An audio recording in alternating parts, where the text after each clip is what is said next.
Hello and welcome to our weekly programme. Next week, the European Parliament meets in plenary session in Brussels. The main subject on the agenda is the allocation of seats after the European election in 2009. This is a sensitive and difficult issue to deal with and negotiate. However, EPP-ED group member Alain Lamassoure has succeeded in uniting a large majority behind his proposal. Heads of state and governments have asked Parliament to propose a new distribution of seats to take effect from the next European election. The Constitutional Affairs Committee charged Mr Lamassoure with preparing a report with the proposed distribution. Parliament today has 785 seats, and Alain Lamassoure proposes a reduction to 750 as of 2009. However, this is more than the 736 foreseen by the Treaty of Nice.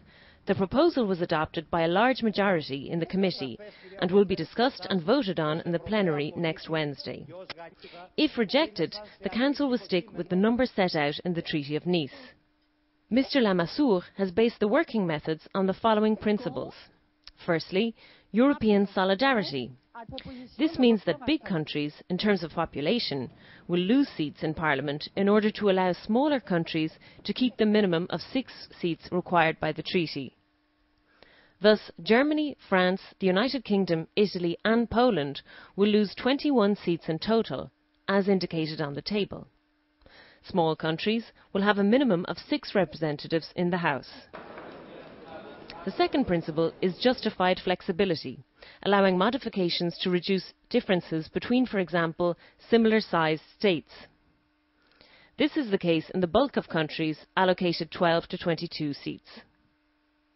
And finally, national representation, ensuring that there are enough seats to recognise all strands of political opinion in a country. Alain Lamassoure will plead in plenary for reason and logic to prevail over passion and national interest. He will insist that there will no longer be categories of countries and the number of seats will reflect populations. This difficult decision in plenary is expected to be hotly debated.